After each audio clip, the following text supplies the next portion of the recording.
Good afternoon and welcome to episode 56 of Uncommon Sense. Dean Holmes flying solo today. Craig Kamanis is enjoying a lovely holiday.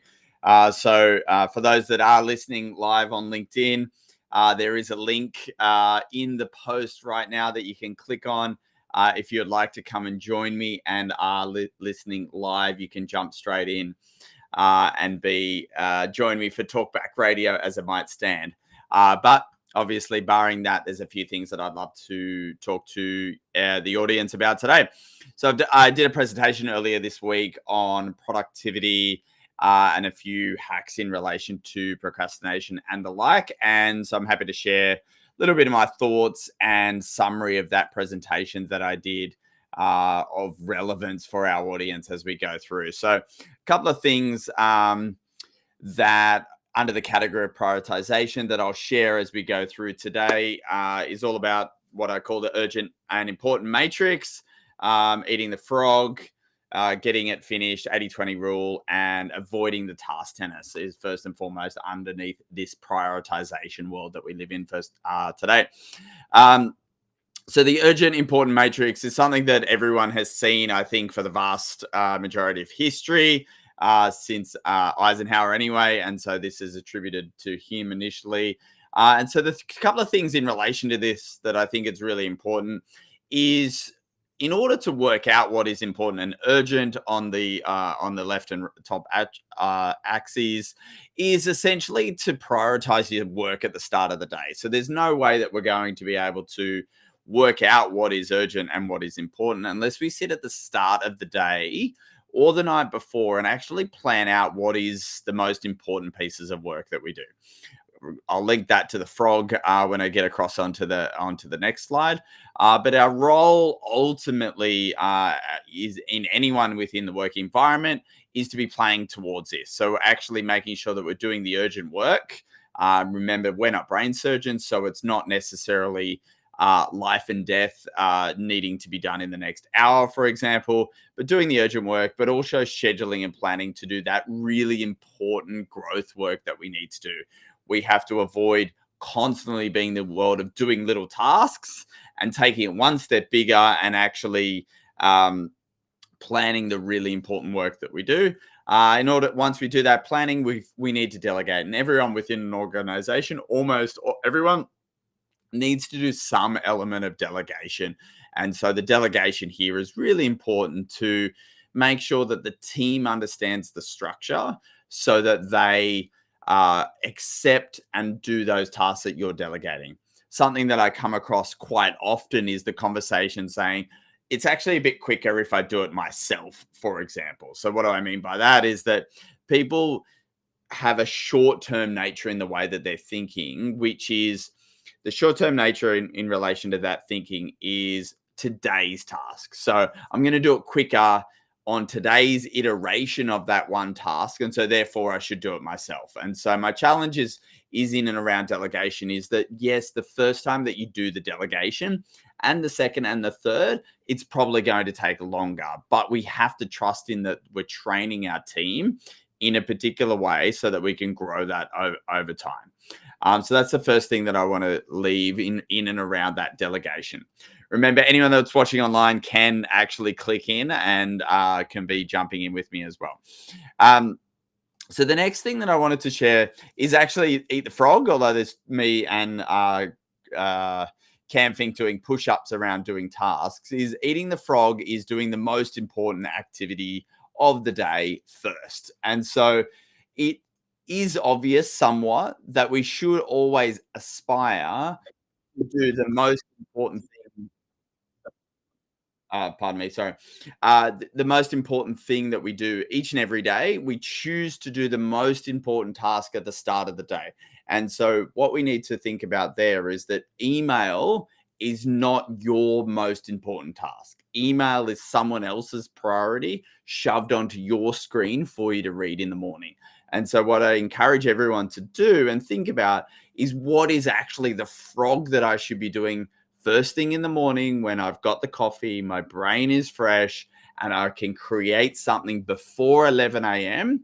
And then whatever happens for the rest of the day, is the rest of the day. So thinking about how we can eat that frog first, I think, is a really key part about the right priorities for you in business. Next concept that I wanted to talk about is just getting it finished and setting your team up for success. So one thing that I see is that we do a particular task and we get it to 80% done, and then we move on to something else. And that task sits around at 80% done, just sitting on the corner, not really with a focused time on when you're coming back to that task. So my thought bubble for you to take away in relation to getting it finished is to start the task and just do it to 80%, because we can never get it completely finished in one session. Get it to 80%, but ensure that you're scheduling the next phase of work, in that important matrix, to do the next 80% of work. 80% on 80% is 96%, and that's as good as you're going to get it anyway. So do 2 lots of the 80 and then get the work out the door overall. Setting your team up for success is the same way, in that if something is on your plate, we need to set our team up for success by getting the work done at the appropriate time and handing that task across to the team overall. Pareto principle, I won't spend too much time on today because everyone has heard the 80-20 rule, I think, and knows of its existence. The final thing to talk about in this section is all about task tennis. Now, that's a ChatGPT image. It's a little bit scary when you stare at different sections of the screen. But ultimately, what we've got here, first and foremost, is the concept within your client base that you're playing tennis with your clients, okay? And so this email tennis that can sometimes happen is a client sends you an email, you respond really quickly to the email, they respond really quickly back again, then you respond really quickly back again, and that should have been a phone call.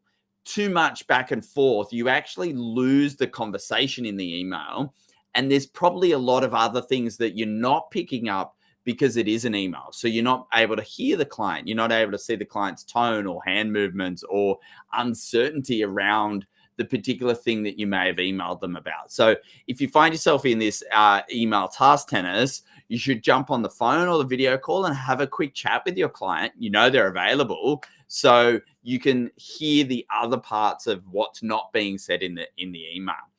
I think the other thing to think about as well is just how clear you are on communication as well. So thinking about the ways in which you might communicate to your clients, and you've got phone, email, text message. Clients are good WhatsApp, text messaging, your member portal, whether it's My Prosperity or IntelliFlow.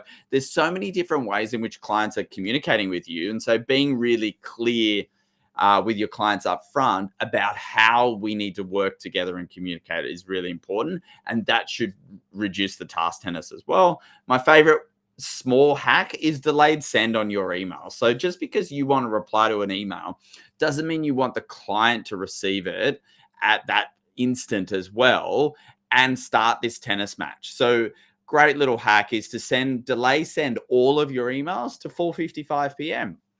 So they're done at the end of the day. The emails go out to all of your clients, and the time in which your client is likely to read the email, they may be in a better state of mind or a better, clearer mindset than while they're trying to juggle their own work and emails from their advisor and things like that. So a delayed send is great. Delayed send is great for if you're working late at night or on weekends or public holidays. You can just delayed send so that the client still gets the communication within business hours, but you can work wherever you'd like to work. I think internally as well, we've got the same challenge of working out how we want to communicate with our teams internally, because we've got messages, chats, channels, emails, tasks, etc. There's a lot of noise that can be created within the team unnecessarily, and we want to avoid the team-related tennis as well as the client-related tennis as well. So next thing that I spoke about when I gave this recent talk was about procrastination. So procrastination is a constant challenge for us all. This guy called Tim Urban, this is in the top 10 of TED Talks ever watched in terms of the ranking. And so he gives a great, amusing talk about preparing for the talk overall, and the three interactive personalities within the brain. And so he's the rational decision maker, of course, but then there's always the instant gratification monkey. And so for us, our challenge with technology is that there's this element of instant gratification. The fun one that I have is that the question as to why people may write something on their to-do list that they've already done only to cross it off. And simply that is the instant gratification of achieving something. You've already done it, it's achieved, but the instant gratification of that monkey on the screen is all about making sure that we're ticking the box. And so I find that amusing, but I've done it myself. And so we need to be aware of creating that instant gratification muscle, because that is part of the procrastination side of the brain in terms of wanting to do small tasks and getting a reward for it constantly. The other thing about the procrastination is eventually there is the panic monster, which is the guy on the left of the image. And the panic monster is someone that starts and creates that noise right towards the end of the deadline. Now, you can do amazing work leading into that deadline, and presentations and SOAs and the like get done very quickly. And the thing about the panic monster is that we need to create a way in which we can get the same results of the panic monster without having to do everything at the last minute and, frankly, panic overall. And so one of the things that I've spoken to about with my performance coach, and you'll see his name and everything on the screen here, which you can take away and listen to a couple of Ben's podcasts as well. So talks about the elements of the carrot and the stick. And so for me, this is all about thinking about how we motivate ourselves as well as motivating others in our team. And so the thinking about it, how we motivate ourselves, is just almost a change in mindset and language. And so the language that we might have, or the story in our head, is I have to do this file note. I have to do this SOA. I have to do this analysis for the client. And so that's obviously has some negative attitudes internally with yourself around I have to do things. And it's a little bit stick motivated that you're beating yourself up and you need to do these things. And so the challenge in terms of avoiding procrastination and focusing our muscle on the performance side of it is creating carrot stories and carrot motivation. And so the carrot motivation around this could be, when I write that SOA, I get to help my clients produce great advice. When I do this work for my client, they're going to feel happier and more successful as a result. So it's all about creating that positivity. I gave this presentation and I skipped over this part as well, is I didn't ask my audience if they understood the story of the carrot and the stick in relation to the donkey. And so I will assume my listener can either find it themselves or already knows about it, but it's important lesson that I had, as a slight digression, that the audience doesn't always get your analogies. There was not a lot of hands with Seinfeld either, as you'll see in a minute, in terms of knowing who he was in the examples I was talking about. So the carrot and the stick was a great example in terms of reflecting on where our internal motivations will be. Just make this a little bit bigger so you can grab the QR code if you are interested. So Get Unlocked with Ben Elliott is a podcast that Ben Elliott is someone that I've worked with in the past and currently still do, and he's got some podcasts that you can listen to online. Episode number 1 there is free for anyone, as it's a podcast. Can jump in and have a listen to the concept of getting the motivation worked out personally for the work that you're doing.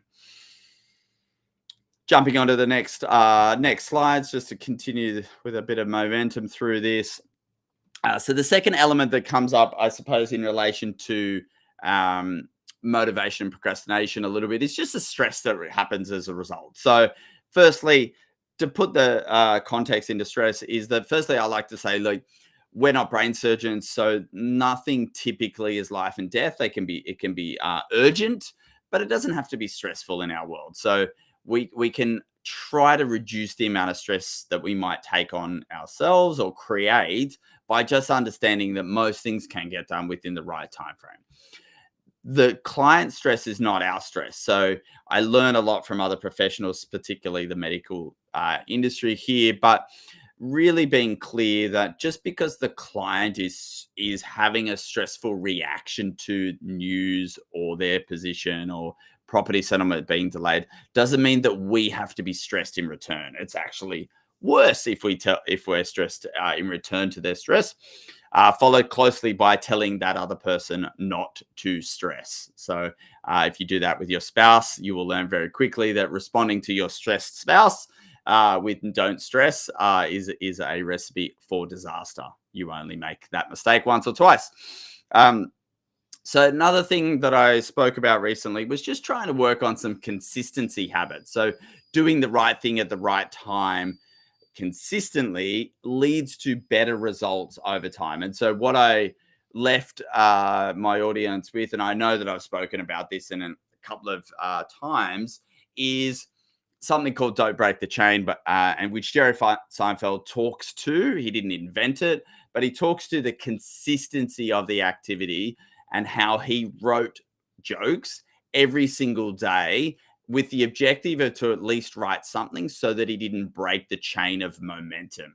And that chain of momentum builds up over time. So if you want to create content, post on LinkedIn or Instagram or TikTok, the idea of doing it consistently every business day, every second day, Monday, Wednesday, and Friday, for example, creating a level of consistency so that you can take that consistency into results over time. So "Don't Break the Chain" was a great example that I left the audience. As I said earlier, I also struggled somewhat with some people not knowing who Jerry Seinfeld is, but the example is still key nonetheless. Atomic Habits is another James Clear. James Clear is the author, and a great example of just when we think about being consistent, making sure that we're making consistent 1% changes each and every day, week, or month to improve over time. So you're not going to go from 0 to 100% when it comes to anything in terms of improvements. So the attitude that you want to make small, consistent improvements in your knowledge set, the way in which you present, the way in which you create content or something in that field, do small gains slowly over time. Last thing that I moved on to then is just in relation to technology. So technology is a very important tool for our work, of course, but also can get us caught out. So the first thing that I left my audience with was not reading emails 3 times. So the scenario here, if you can imagine it does happen, is that you read an email on the bus on the way to work because you've got your emails on your phone, and you say to yourself after you've read it, "That's really important. I'll need to respond to that today." Then you get to work and you read your emails when you sit down at your desk, and you delete the ones that are spam. You go through all the ones that are from the industry, which is obviously a lot. And then you read this email again and you're like, "That's really important. I'm going to reply to it this afternoon." This afternoon rolls around and you read it for a 3rd time and then you respond. And so the energy that you put into that email is 3 times the work already because you've read that email 3 times. And so technology is great, but the idea that you're counterproductive because you've got access to those emails all of the time means that you're constantly thinking about email and responding to email. So I encourage us all to only look at emails twice a day and literally don't read them on the bus on the way to work. There's plenty of other things you can do because it's a waste of time because you're going to read those emails later again.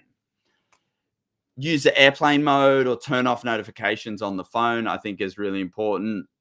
And use some type of restriction apps on your phone so that you limit the amount of time that you may spend on YouTube or LinkedIn, for example, to a certain minutes per day, for example. You get those notifications. Just like anything, you can overrule them, but when you start to overrule them, you need to teach yourself in a carrot framework, going back on what I was speaking about earlier. You need to teach yourself that what we want is to go and do a different task instead of spending time on those apps. And create the positive momentum and positive attitude around what you want to go and do, as opposed to being negative on that particular piece of technology. I left everyone with the Pomodoro technique. I have spoken about it at length on this podcast before. If you go to my website, which is wealthnetwork.net.au/Pomodoro, there is some more training and content on the website around it. In essence, it's 25 minutes of work followed by a short break times 4, and getting at least 4 Pomodoro sprints done throughout the day and doing focused work. My build on top of this process is actually making sure that you're recording what is distracting you as and when you're doing the Pomodoro. So what will happen when you first start to do this is you'll do a Pomodoro with a particular task in mind. 3 minutes into the task, you will be doing something else, and you'll reflect and you'll say, how did I get here? And so what you've got to do is stop doing whatever you moved on to and go back to the task that you set out for yourself to do. Now, you need to do that. What I encourage everyone to do is actually write down and record on the old post-it note all of the things that distracted you while you were doing a Pomodoro. So at the end of the day, you're actually able to assess and review all of the things that distracted you. Okay. And we can build systems and processes around that. If you keep writing check email, maybe we need to close our email down or make it harder make the pop-up stop, for example. If you keep thinking about client investment portfolios, maybe we need to create structured time when you think about client investment portfolios so your brain is not constantly jumping into those things. If it's client-related tasks, we need to write them down or task them in our software so that they're not constantly popping into our head, for example. But we need to have that data in order to help us understand what's going on. And the final thing I left with was that I'll leave our listeners today with, which is the time blocking. So it's very common in terms of putting scheduled time in your diary. We obviously put our calendar and our client meetings in, and that's scheduled in. Something that is very simple that we should put in after our client meeting is time to put the file together, or time to do the action items. This idea that I go from one meeting to the next meeting to the next meeting without doing a summary of the meeting and a file note, I should have that time scheduled in my diary, for example. So making your time blocking for the tasks that you know you need to do each and every day. The other thing that I think is quite important in terms of tasking is actually thinking about team time. So it's something that Absolute Wealth Advisors put in recently is, if you think about the old university open hours that you could drop in and see your lecturer, a little bit of a concept like that. So the advisors have 30 minutes a day in their diary where the advisor support, the investment team, anyone can talk to the advisors on a video call to get the work done quicker. They're available to answer all the questions. And so instead of emailing the advisor constantly during the day with all of the questions, the team hold those questions back on a agenda, if for want of a better word. They hold all those questions back, they jump into team time, and they just solve and chat about all of those things at that point in time. And so by doing team time that way, what we've found is that there's less communication, email and task, but also we just get a better quality of answer in that team time because the advisor's got the right frame of mind to be able to do it. In addition to that, the staff member is able to simply communicate what they're trying to solve, and there can be that iteration back and forth instead of this going back to that tennis match of task, can you do this, question on the task, answer on the task. Too much friction and back and forth can actually make the whole thing go much slower than what it could have if you just come together for that short period of time. So that's a recent work that I've done with one of my clients, and I thought it was good to share a little bit of the content with everyone here across the audience for us today. So that is a solo episode of Uncommon Sense number 56. So thank you for listening. If you see Craig Kamanis at the beach or wherever he is on his holiday, say hello to him for me. But I'm sure, like always, he'll be watching this episode on his phone later this afternoon. So thanks very much.